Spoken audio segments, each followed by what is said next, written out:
and understand literature of the post-war period, comprehend the background of the period, understand the concept of realism and naturalism. So before I begin the session, let me just share the screen with the PPT of this module.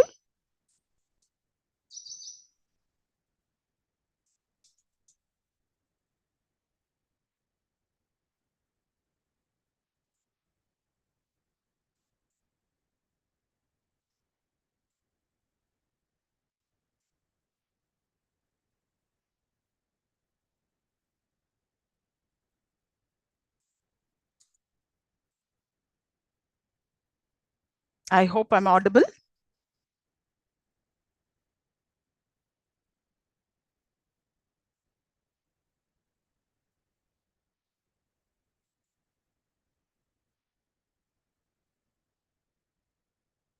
And I think you can also see the slides here. Can somebody please text it in the chat? Okay, fine.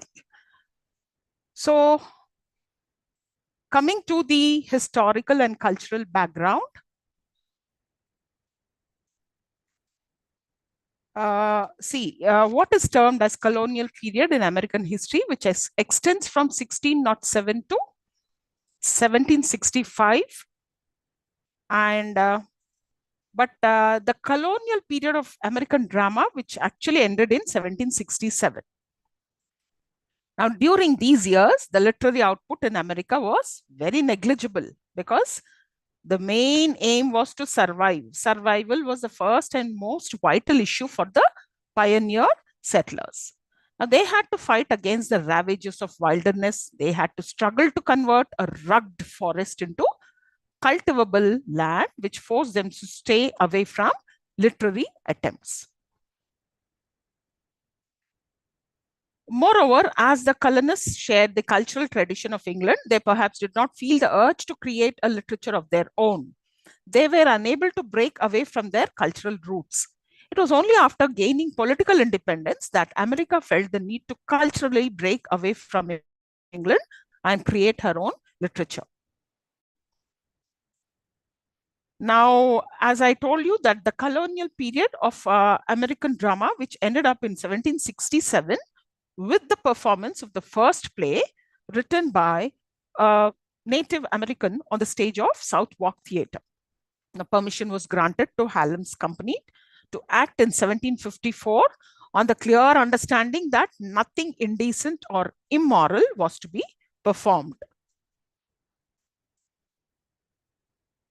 American drama made its humble beginnings in the 18th century when a theater was built in Virginia in 1716. Now, another theater also was built in Carolina in 1736.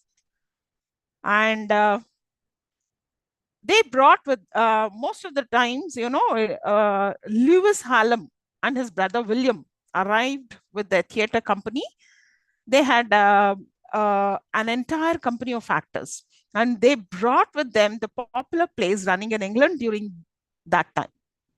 Now, Shakespeare's plays such as Hamlet, Othello, Richard III, and The Merchant of Venice were staged successfully. Now, generally, William Dunlop is considered as the father of American drama for his extensive work as a playwright, translator, and a theater historian. His plays, Henry and the Father or American Shandyism, are considered to be among his best plays.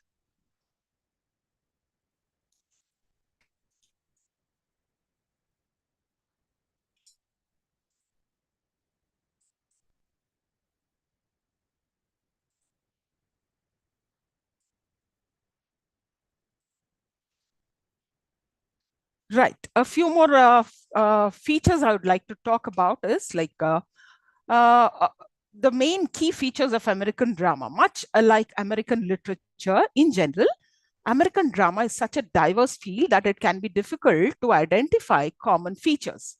However, much of American drama deals with current issues, critics, social norms, and relies on in-depth character studies to drive the action.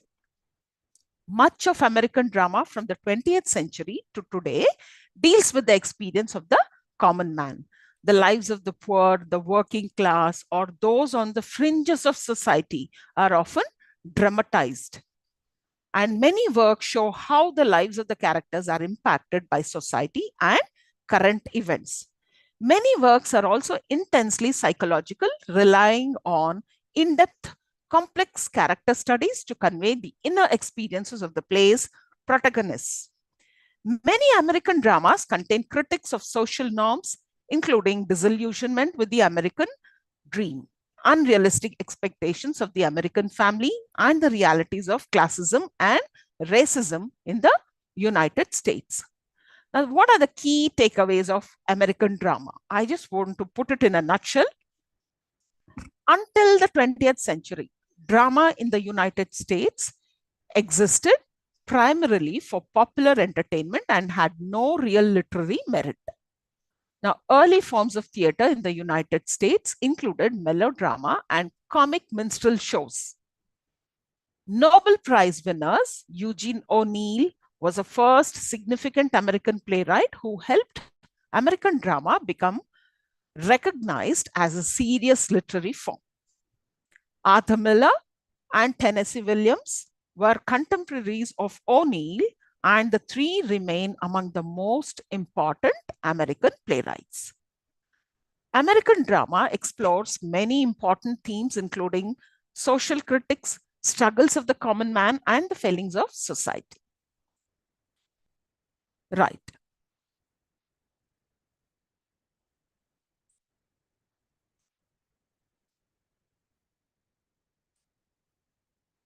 Now, moving on to the African American drama.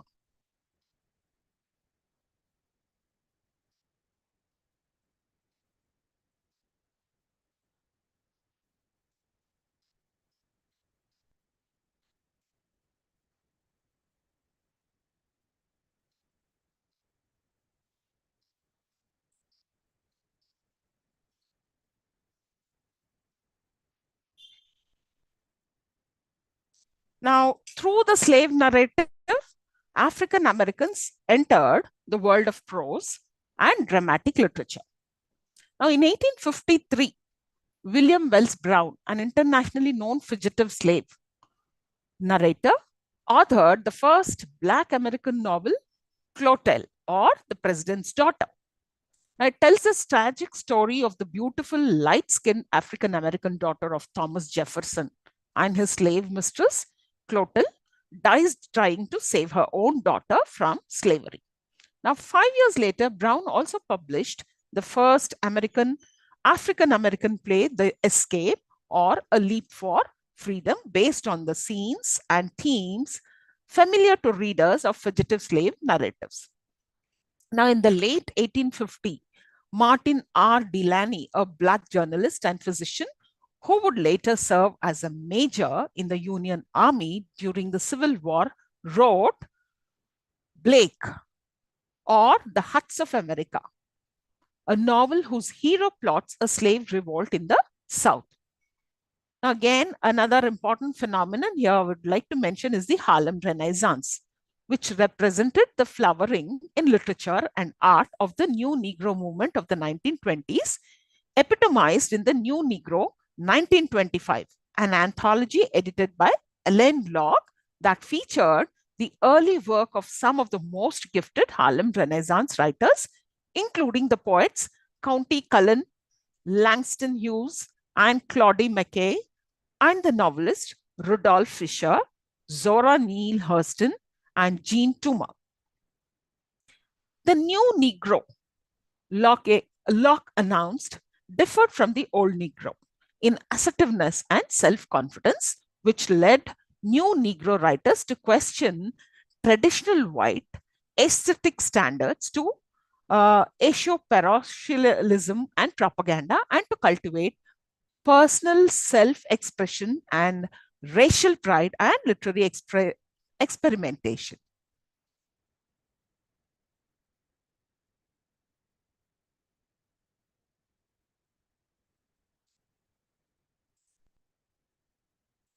Now, coming to the major writers of the period.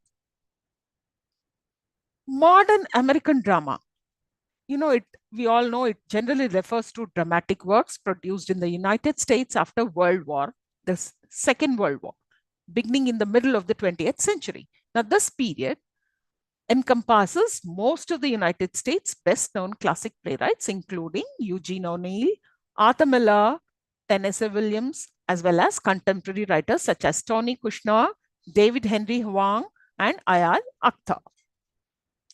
Well, looking at Eugene O'Neill, a few points about him. He was the United States' first important playwright and the recipient of the 1936 Nobel Prize for Literature. Eugene Gladstone O'Neill was an Irish-American playwright. His poetically titled plays were among the first to introduce into the US the drama techniques of realism, earlier associated with Russian playwright Anton Chekhov, Norwegian playwright Henrik Ibsen, and Swedish playwright. Now, his works were generally tragedies that explored themes of disillusionment and despair in the lives of people in a variety of socio-economic positions. O'Neill used vernacular language in his plays to reflect how people really spoke and was the first writer to legitimize the literary merit of drama. Now, if you look at his major works, which include The Hairy Ape, The Iceman Comet, A Long Day's Journey into Night. Then moving on to the next writer,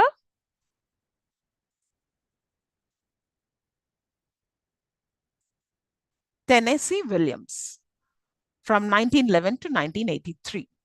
American playwright Tennessee Williams was well known for his dramas that tackled controversial subjects such as violence, sexuality that were largely taboo at the time. His most important works include The Glass Menagerie, A Streetcar Named Desire, and Cat on a Hot Tin Roof. Thomas Lanier Williams III, known by his pen name Tennessee Williams, was also a screenwriter, a playwright, and as well as a screenwriter. Now, along with his contemporaries, Eugene O'Neill and Arthur Miller, he's considered among the three foremost playwrights of 20th century American drama. Next, moving on to Arthur Miller. He was a Pulitzer Prize-winning American playwright. He was an American playwright, essayist, and screenwriter in the 20th century American theater. Among his most popular plays are All My Sons, Death of a Salesman, that is what we're going to do in this module today, The Crucible, and A View from the Bridge. He wrote several screenplays, including The Misfits. Now, like O'Neill, Miller was known for his complex and tragic depiction of inner emotions as well as disillusionment with American society and the American dream. His most important works include, I think I've already mentioned, so it doesn't need to be given again. Then coming to Edward Franklin Albee III.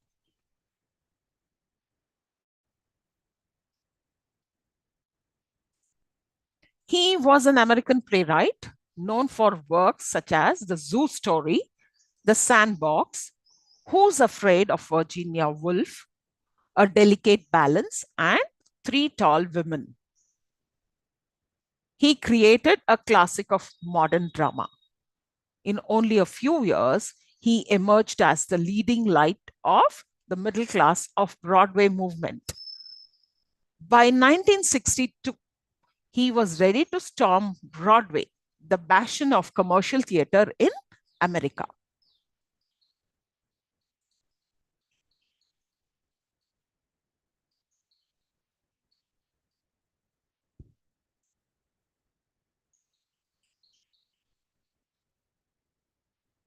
Yeah, much like American literature in general, American drama is such a diverse field that it can be difficult to identify common features. However, much of American drama deals with current issues. I think I did mention this. Well, it's all about critics, social norms, and relies on in-depth character studies to drive the action.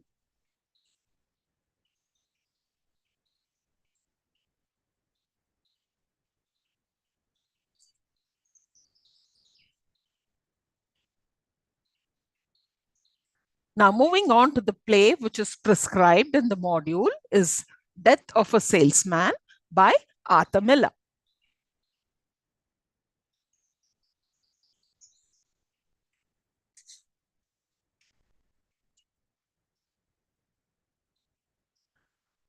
Before going on to this, I would also like to mention the significant genre of the period. Well, of course, to a large extent, America was culturally dependent on England to satiate their intellect. Uh, then they presented European plays throughout America. Now, the nation lacked first-hand American writers in all spheres of literature, including drama. So when we look at the genres here, we find popular in American drama are all imitations of those adapted from Old England. Now, for a very long time, many of Shakespeare's plays were imported and staged. In the early 19th century, a form of theater called minstrel show was popular in America. Now, these plays had black actors or white people dressed in blackface who performed comic skits, dance, and musicals depicting people from African origin.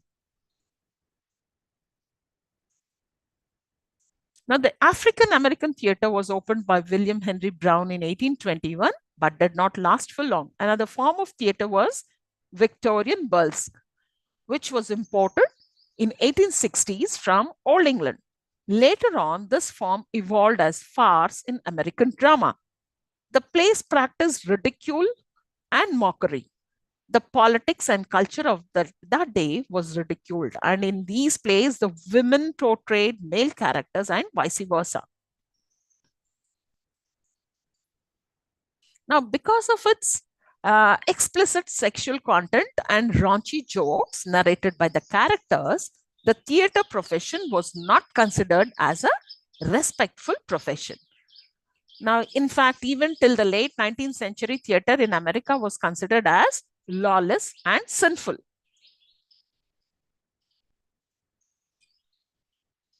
Now, moving on to the play which is prescribed, that is The Death of a Salesman by Arthur Miller, which is most famous work, Death of a Salesman, Miller's most famous work.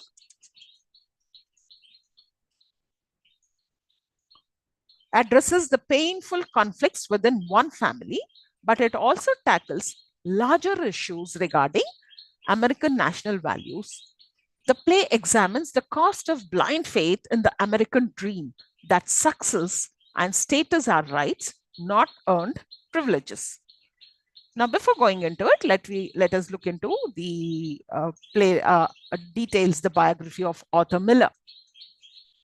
Born in New York City on October 17th, 1915, began as playwright at University of Michigan, Pulitzer Prize winner for Death of a Salesman, double winner of New York Drama Critics Circle Award.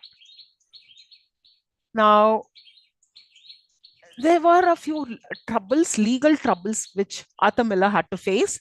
Suspected of being a communist sympathizer, death seen as an un-American, Miller has troubles with the House of Un-American Activity. And Miller denied, in 1953, he was denied a passport. And then in 1955, HUAC pressures NYC not to allow Miller to make a film for them on juvenile delinquency. And in 1957, Miller convicted of contempt of Congress for refusing to name names. And then in 1958, US Court of Appeals overturns his contempt conviction. He published The Crucible in 1953, a searing indictment of the anti-communist hysteria that pervaded 1950s America, which is set during the Salem witch trials of 1690. Miller is also famous for having been one of Marilyn Monroe's husbands. He died in 2005. It's a play, Death of a Salesman. It's a play viewed by many as a scathing attack on the American dream of achieving wealth and success without regard of for principle or morals. Now, American dream is a belief that in the United States of America, hard work and determination can lead to a better life, usually through the earning of money. So, earning money was actually the dream of every American citizen there. Now, these were values held by many early European settlers and have been passed on to the newer generation. Now, traditionally, Americans have sought to realize the American dream of success, fame, and wealth through thrift and hard work. However, the industrialization of the 20th centuries began to erode the dream, replacing it with a philosophy of get rich quick. Now, a variety of seductive strategies have evolved, and today, the three leading ways to instant wealth are large price television game shows, big jackpot state lotteries, compensation lawsuits. Now, the play Death of a Salesman centers on Willie Loman, an aging salesman who is beginning to lose his grip on reality. Willie places great emphasis on his supposed native charm and ability to make friends.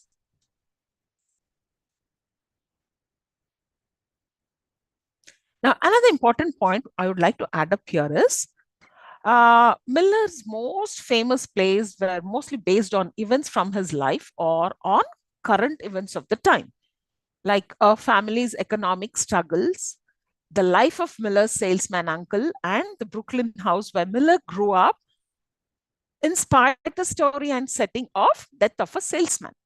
All My Sons is based on the true story of a businessman who sold faulty machine parts to the US military during World War II. The Crucible, which is set during the Salem witch trials in the 1600s, is really about Joseph McCarthy's congressional hearings, which were designed to find communist sympathizers in the United States. Now, Miller's troubled marriage to movie star Marilyn Monroe is portrayed in After the Fall. A View from the Bridge is again based on a story that Miller heard from a Brooklyn longshore man.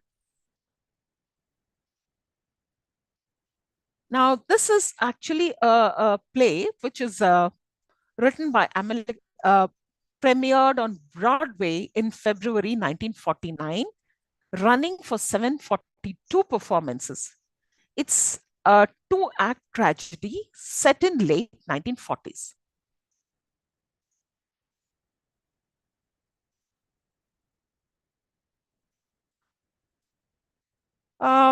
Okay, another point here is what is this Death of a Salesman is all about?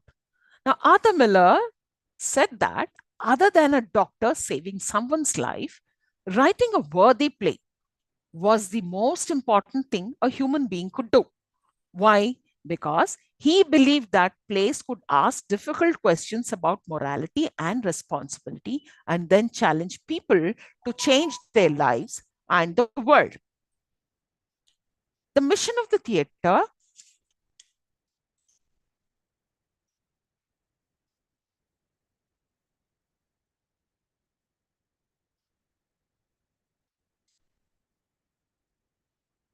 the mission of the theater, he said, is to raise the consciousness of people to their human possibilities.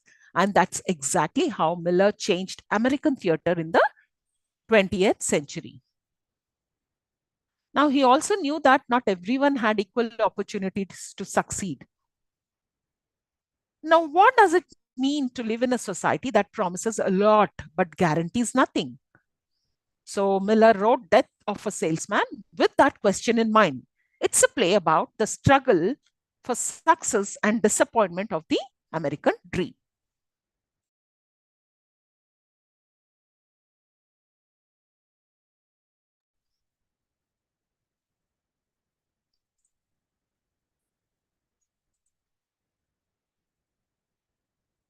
Now, again, uh, looking at the hero of this play, it's a tragic flaw, a flaw in character that brings about the downfall of the hero of a tragedy. That is excessive pride, financial greed. Now, Willie's tragic flaw is in failing to question whether the dream is valid. Now, when you look at the tragic flaw, uh, you look at the traits of the tragic hero in this way, usually evokes sympathy, has a weakness, usually pride, something has gone awry in his life, usually faced with a very serious decision he must make, must understand his mistakes, likely doomed from the start.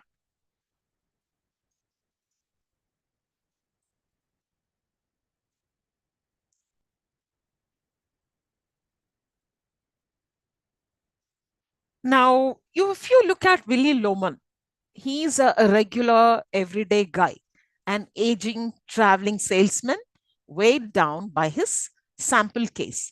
Now, with each trip, he's finding it increasingly difficult to cover his territory in search of the next big order. His mind is starting to slip away, but he still believes that his charm and optimism will make him rich. But the realities of life haunt him. He is ashamed that he can't pay the bills. He's been unfaithful to his wife. And as Willie turns to his memories and delusions to combat any feelings of failure, he begins to lose touch with his reality. Now, Willie is flawed and is brought to ruin by his own weaknesses. In Willie Loman, Miller created a tragic hero, 20th century style. Okay. Before we go into this, the themes, let me just give you a critical analysis of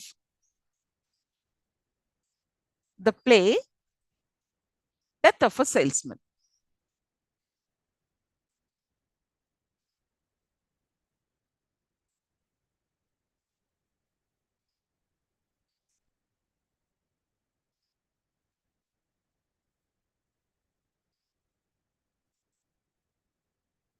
Willie Loman, who lives in Brooklyn with his wife Linda and two grown sons, Biff and Happy. He's a salesman who spent his whole life following the rules. He's raised his sons to believe that if they also follow the rules, they can make something of themselves. But Willie has come to realize that his life might have been a failure. His dreams for himself and sons are crumbling. Biff can't keep a job. Happy isn't exactly well. Willie and Linda struggle to make payments on their old house that's surrounded by newer apartment buildings. In order to deal with the failures of his life, Willie escapes by remembering the past and fantasizing about how things could have been in doing so. Uh, and then in doing so, he loses touch with reality and makes plans to commit suicide. His family tries to prevent it by enabling Willie's fantasies and lying to him. One day, after working his whole life for the same company, Willie loses his job and gets desperate. He's been arguing with Biff and can't accept that Biff doesn't want to be a businessman. Even worse, Willie can't face the fact that his own life has been a disappointment. As the play reaches its conclusion, the audience is left to consider an important question. What does the man do when he considered his life to be a failure? Now, at the end, he wants to give up in order to pay the bills, and that is how he commits suicide in order to get the insurance claim to pay the bills after his death. Now, if you look at the themes in Death, now he's a modern tragic hero, an individual search for meaning and purpose in life, failure in pursuit of success, man's need to leave a thumbprint somewhere in the world, and examination of the materialistic values of society. the love of a father for a son and a son for a father, the conflict between father and son, the problem of communication, abandonment. Now, if you look at the symbols which we come across in this play, seeds. When Willy Loman asks for seeds to sow, that shows that it's an opportunity for growth, but will not always germinate. The diamonds. Diamonds again, the uh, it indicates material and tangible wealth. As Willy Loman wanted to take up this business along with his brother, which he cannot do it, but that diamonds, which talks about a tangible wealth. The woman's stockings, betrayal and infidelity. The rubber hose, that shows about the suicide. Alaska, Africa, the American West, success and failure.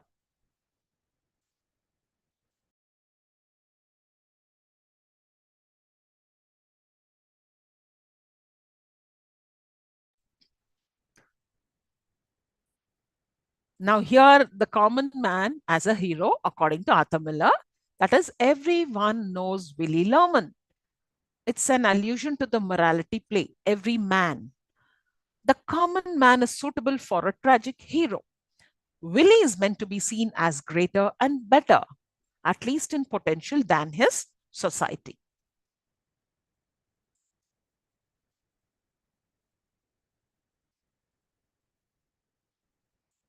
Now, let us quickly look at the characters which we come across in this play. Willy Loman, Biff Loman, Linda Loman, Happy Loman. Of course, Willy and Linda are couples and Biff and Happy are their children. Charlie, and then we have Bernard, Ben, then the woman, Howard Wagner, Stanley, Jenny, Miss Forsyth, and Letta. Now, Act 1, an air of the dream clings to the place, a dream rising out of reality. When you talk about Willy Loman, he's father, traveling salesman, believes in chasing the American dream, although he never achieves it, pins his failed hopes on his sons, Biff and Happy, becomes mentally ill when pressure of reality crushes his illusions. Talking about Biff Loman, elder son, who's 35 years old, and he's a football star, many male friends and female admirers.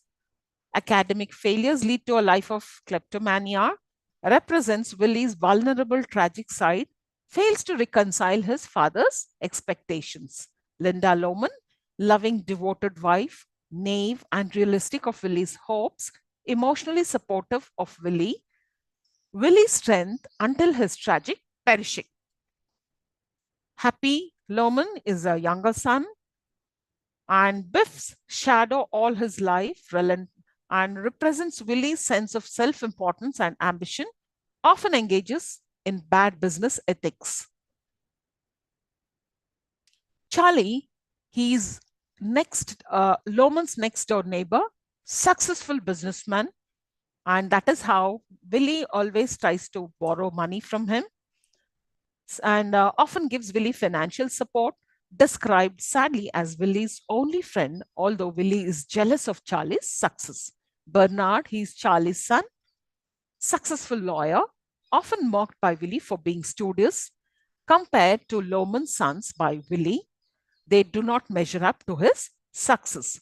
Ben, Willy's deceased older brother, independently wealthy, appears to Willy in daydreams, Willy's symbol of success that he desperately wants for his sons.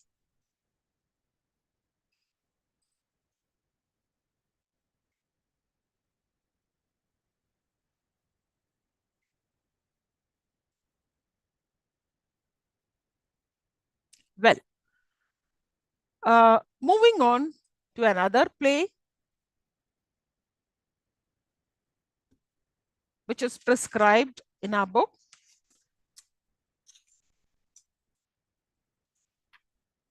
That is The Congi's Harvest by Wole Soyinka. Well, we talk about the colonial. So what do you exactly understand by the colonial? So the term colonial is from the Latin colonia, means settlement.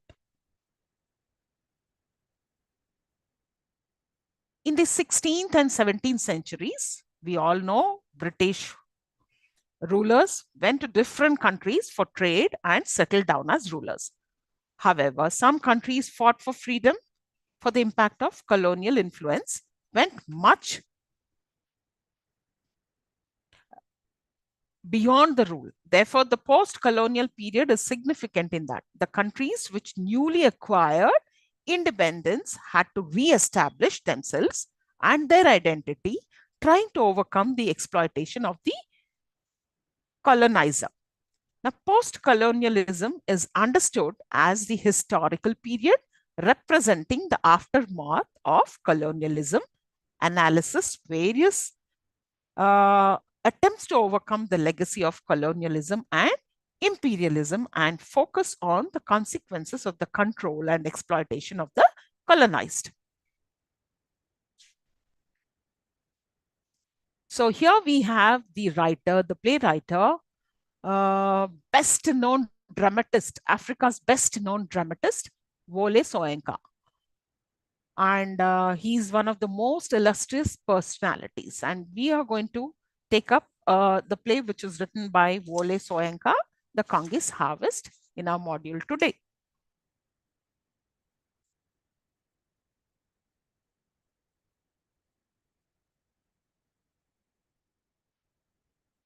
Now, he is the most prolific and the Africa's best known dramatist and one of its most illustrious personalities.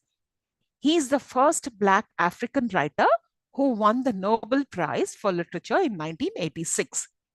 He deserves special consideration for making the efforts to revive the Nigerian theatre much on the same lines as Yeats and Synge did for the revival of the Irish theatre at the beginning of the 20th century. His plays, ranging from comedy to tragedy and from political satire to the theatre of the absurd, unfold one after the another, involving religion, traditionalism, myth, politics, education, economics, social taboos, and so on. Now, in this, a study is made on Wole Soyinka's Congi's Harvest. It's a satire on the contemporary political scene prevailing at that time, attacking directly the politicians who have shaped the present direction of modern Africa. Now, it cleverly portrays both the traditional rulers and the new political leaders. The world of English literature is ever growing. Apart from the English speaking countries, there are other countries like West Indies, India, Nigeria, Ghana, and Kenya that are liberated from the colonial rule after World War II and started contributing to the growing volume of drama, poetry, fiction to make up the world of English.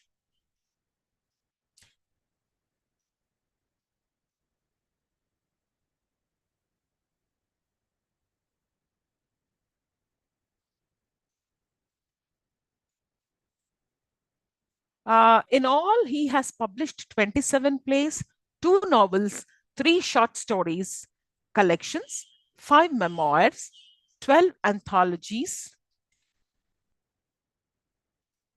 of essays, 3 screenplays, and 2 translations. His plays are called protest plays since they oppose autocratic power of all kinds.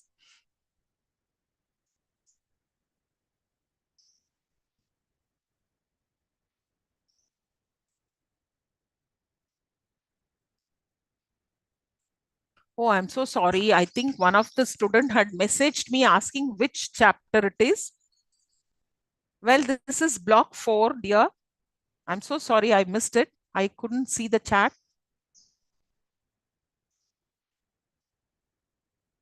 Right.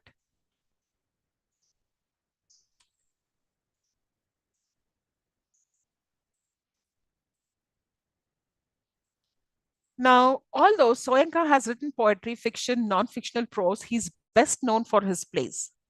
Now, and another point is his plays can be seen as protest plays, taking a critical look at Nigerian independence, exposing the pompous, westernized intellectuals, mocking the religious imposters, opposing authoritarian leadership, and expressing disillusionment with post independence developments in Nigeria are some of the major themes of Wole Soyinka's plays.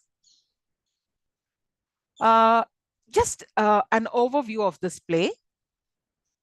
His play, Kongi's Harvest, is set in post independent Nigeria.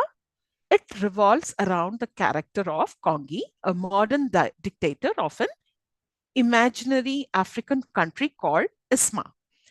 Kongi has usurped the power of the traditional ruler, Oba Danlola, who, along with his wives and advisors, is imprisoned. Kongi tries to use the traditional harvest festival to establish the legitimacy of his rule. However, his attempts ends in chaos, and the play ends with everyone fleeing the country, fearing the reprisal of the dictator. Although Kongi's character is said to have been inspired by two African politicians of the time, Soyinka's satire on modern dictators has a much wider relevance.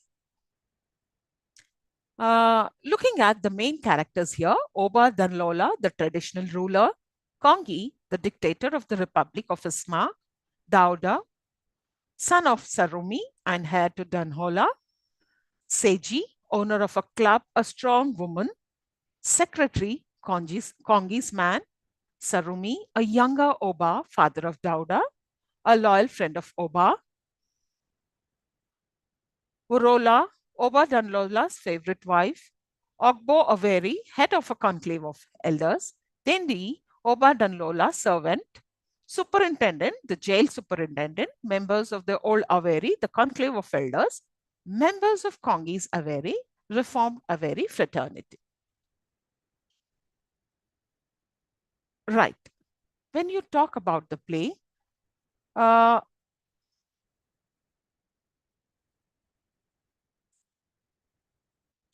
this is a play which is a satire on the rulers of fictitious kingdom of Isma, somewhere in Africa, during the preparation for celebrations and aftermath of a new yam festival. The ruler of Isma, Kongi, is a repressive, ambitious autocrat who is assisted by ubiquitous organizing secretary. Kongi, advised by a fraternity of largely sycophantic Averies and enthusiastically supported by a brutal carpenter's brigade, and put some of his most powerful opponents, including Oba Danlola, in detention and wants to usurp Danlola's position. He wants to receive the new yam from the Oba's hand and present himself to the people as their protector and spiritual leader. He also wants Oba Danlola to acknowledge his supremacy. This position is challenged by his ex-mistress Seji, her female supporters, and by Dodo, Danlola's nephew, a leader of a successful farming cooperative. Danlola is unwilling to give up his religious functions to Kongi, but Seji and Dauda wants Danlola to pretend to cooperate so as to draw Kongis to the public celebration, where they have planned to assassinate Kongi. However, their assassination attempt fails and Seji's father is killed instead. Kongi is shocked after learning about the conspiracy and chases away Daudo and Seji. Leadership, changing communal values and its effects on African traditional theater in old Soyinka's Kongi's Harvest. We find it is resolved to modernize the state of Isma, and this means a sharp break from their traditional values to that of the new regime.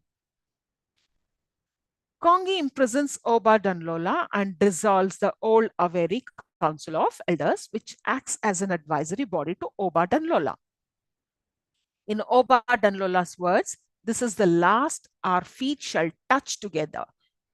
We thought the tune obeyed us to the soul, but the drums are newly shaped and stiff arms staying.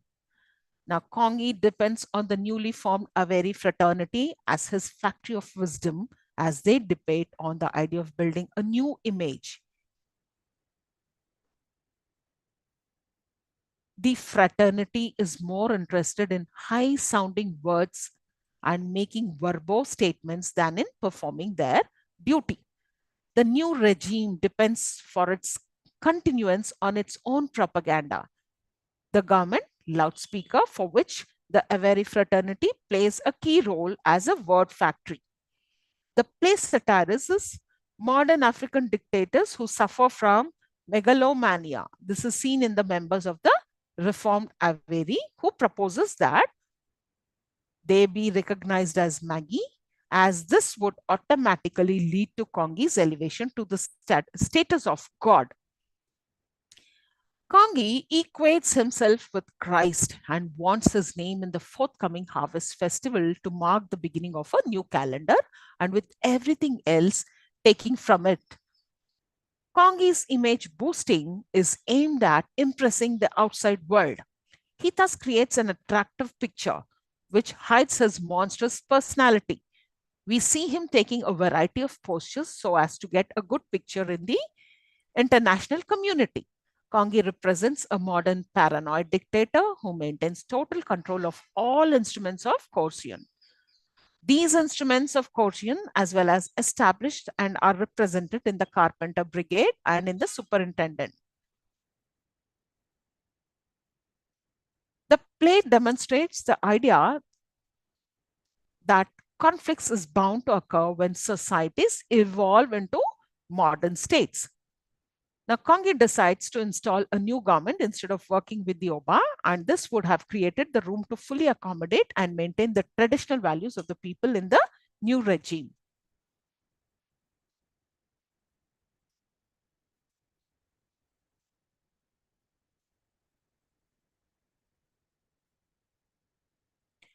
Kongi seeks to destroy the traditional institutions, but also falls back to its legitimacy as he wishes to use this to win the minds of the people. And so he demands that Oba Danlola presents him with the new yam, thereby presenting him as the protector and spiritual leader of the people. Now, as common with military regimes, imprisonment and death are the only means through which Kongi maintains control over his newfound state of Isma. Now, according to the play, just at the time the slave trade was dying and the Nigerian man once more had an opportunity of reconstructing his bearing. Western imperialism came to further shatter the fledgling value systems, thereby further distorting the cultural profile of Nigerians.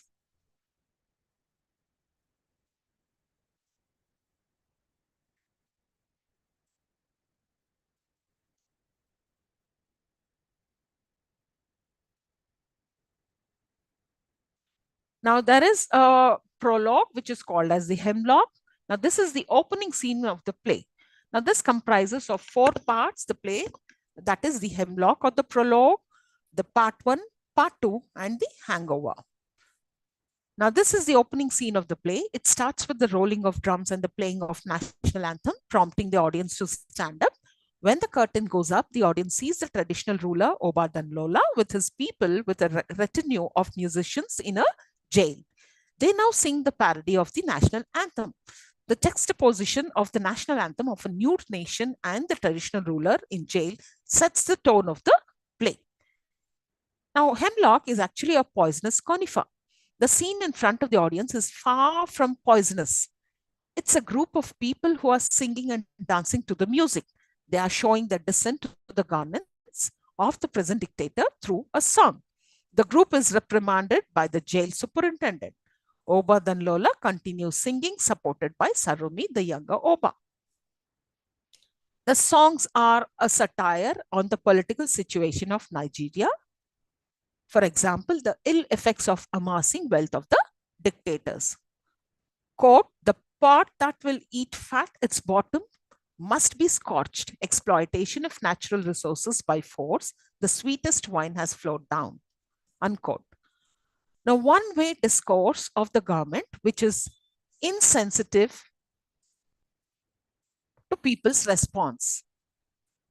This part of the play ends with a clear depiction of the colonial power and the host country as a child and a mother, respectively.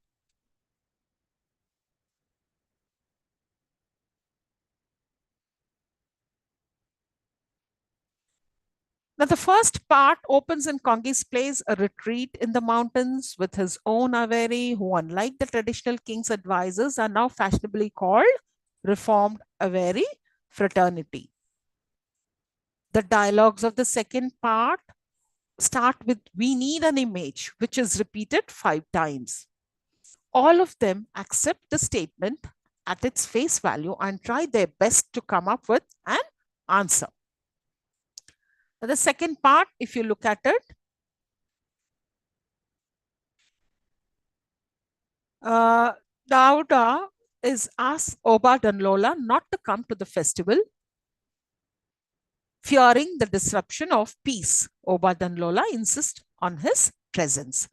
Dodo is then told that a search is going on for the escaped prisoner, Seji's father, to bring him back dead or alive. The much discussed and planned harvest festival begins. The secretary, who knows that Seiji has been Kongi's lover once, is shocked to find her as a part of the dance group. He wants her to leave, but she doesn't. Then Oba Danlola's servant joins the carpenter brigade. Kongi, being the carpenter of the country, and the brigade are those who will help him with his mission. During the dance, loud gunfire is heard. An assassination attempt is made by Seji's father, the escaped prisoner on Kongi. Dodo and Seji learn that Seji's father is hunted and killed.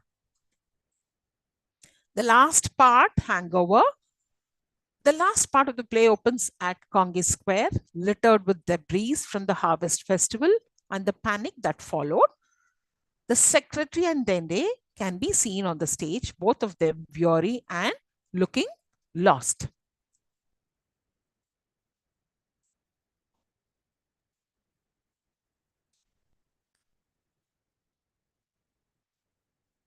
Now, if you interpret the play, it is a comic tragedy, political satire, and a myth.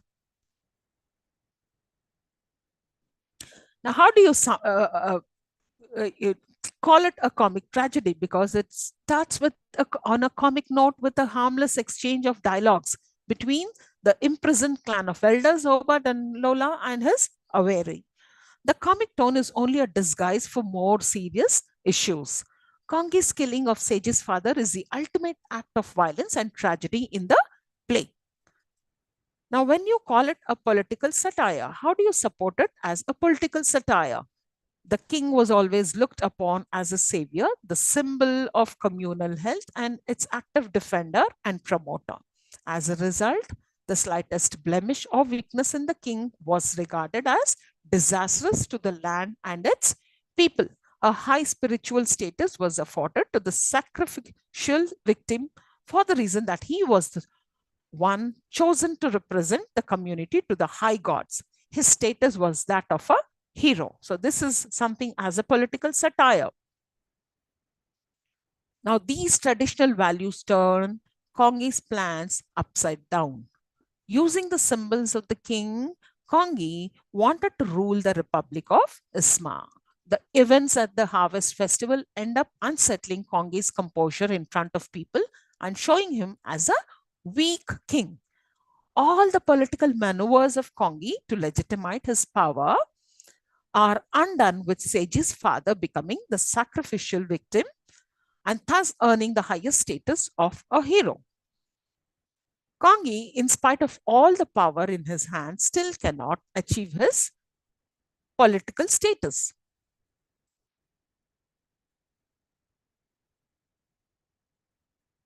Now, these traditional values turn Kongi's plans upside down. Using the symbols of the king, Kongi wanted to rule the Republic of Isma. The events at the Harvest Festival end up unsettling Kongi's composure in front of people and showing him as a weak king. All the political maneuvers of king to legitimize his power are undone with Sage's father becoming the sacrificial victim and thus earning the highest status of a hero. Now, coming to the myth, how do you uh, justify the myth in this? The use of myth, an integral part of Yoruba tribe, is used extensively by Soenka. According to the Yoruba beliefs, the fertility of the land and the prosperity of the people are deeply connected to the virality of the king, who is divine incarnation. In the opening scene, Hemlock, when Oba teasingly tries to prostrate before the jail superintendent, he is horrified. Through his fast on the mountain, Kongi tries to evoke Christian images of a fasting Christ. The Last Supper with Dodo referring to Kongi as a messiah of pain. Kongi posing extravagantly to the photographer who is helping with the image reminds us of godlike postures. All these images interspersed through the text help us understand the mythical aspect of the play.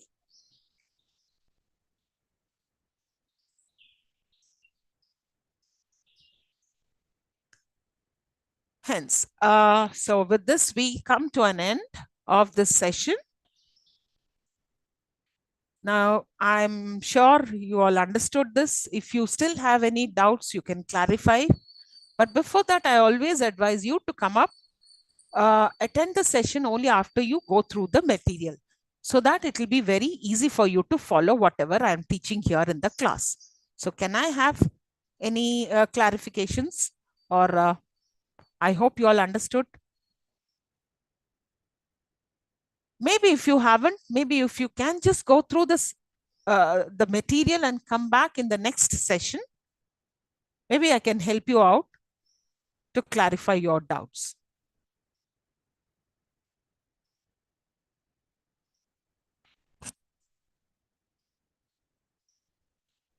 Right. I assume that you have understood. Thank you. Have a good day. Let us meet up for the next block, that is block 5 in the next class, that is Indian drama in English and English translation.